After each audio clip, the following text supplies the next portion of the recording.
Lela smiled as the wind blew through her long, shiny hair. It sparkled in the sunlight and followed her like a shadow.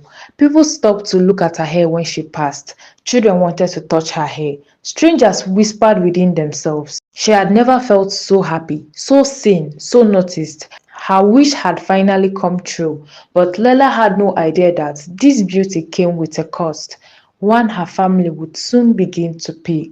Lela worked at her parents' coconut store by the river.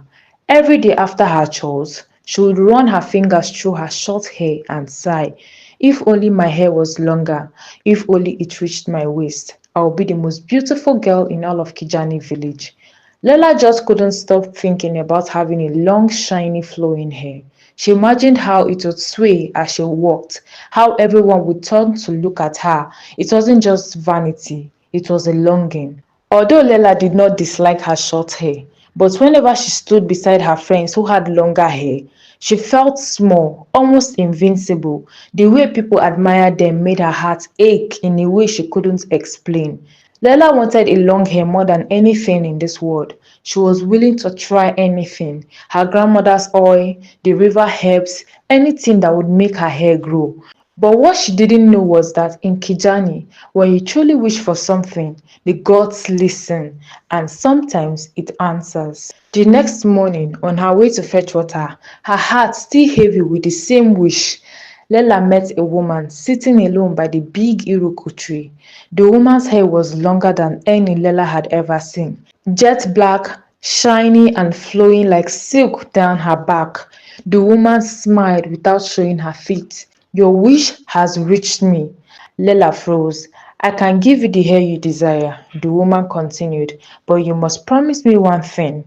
Never cut it, never question it, and never tell anyone how you got it."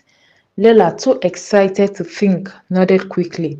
"Yes, I promise." The woman smiled, stood up, and touched Lela's head.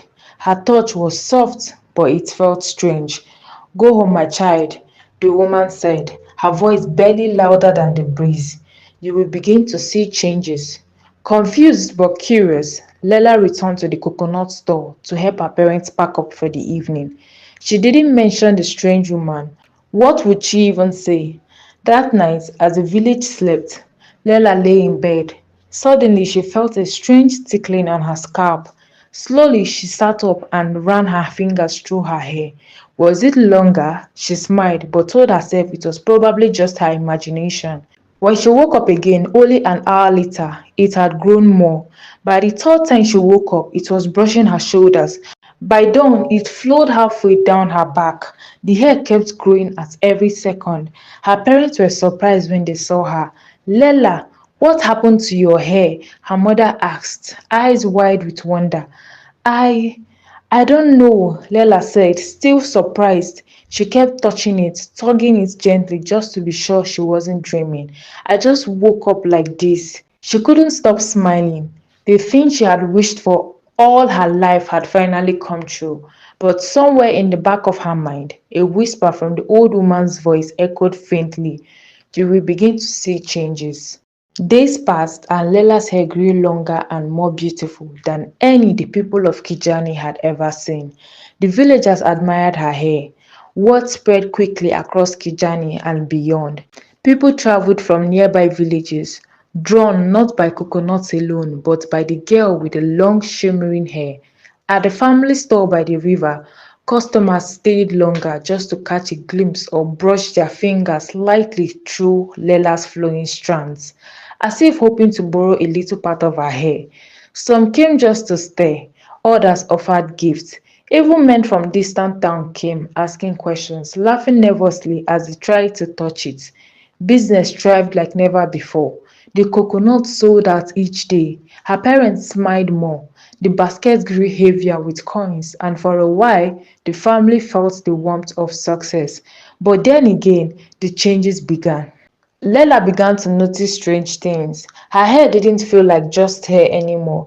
Sometimes it moved without the wind. It would wrap softly around her fingers or drift across the room at night, brushing the walls. Her hair felt alive and it wouldn't stop growing. She tried braiding it tighter, wrapping it up, even sleeping with it tied, but still It grew longer and heavier.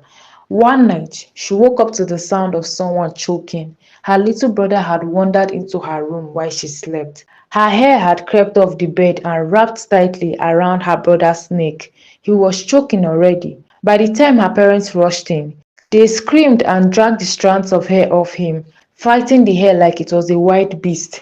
He survived, but from that day on, he never entered her room again. Lela sat by her brother's bedside that night. She was crying. She loved him so deeply and couldn't let her hair hurt anyone else. So she did the unthinkable. Ignoring the warning the strange woman gave to her at the river, she picked up a pair of scissors and cut the hair. It fell to the floor in long, heavy ropes. For a moment, everything seemed fine, normal, but by morning the hair had grown back, longer, darker, and heavier than before. That was when things truly began to fall apart. At first, the hair only moved a little, but soon it began sliding across the floor by itself. Lela would wake up and find it wrapped around her arms or hanging off the bed, as if the hair was looking for something. Sometimes she would wake up to find her room completely scattered, courtesy of the hair. One time she left a bowl on the table. Moments later, the bowl crashed to the ground. Her hair had dragged it off. She tried tying her hair up, hiding it, ignoring it, but the more she tried to control the hair, the more the hair moved like it was angry. Few weeks later, her mother started growing pale, weak and tired. The village healer found nothing wrong with her. Her father's hands began to tremble. He dropped coconuts, spilled water. He couldn't carry baskets of coconuts anymore. Still, her hair kept growing. Then one evening at the store, an old priestess passing through stopped and stared at Lela for a long time. That hair, she said in a voice like dry leaves, carries a price. For every strand that grows, something is taken in return. Lela stared at her, confused and afraid. Then the priestess said, your mother's health, your father's strength, and even the recent incident with your brother, the hair is feeding on your bloodline. Before they could say anything, the woman turned and vanished into the crowd. That night, unable to bear the weight of what she had heard, Lela ran to the river, the place where she had first met the woman who touched her head. But everything was gone. The stream was dry and cracked. The trees looked older, twisted as if no one had been there for 100 years. The next morning, a meeting was held in the village square. Whispers of fear and suspicion filled the air. The recent near-death experience with Lela's little brother, how his voice was cut off after choking on his sister's hair, was the final straw.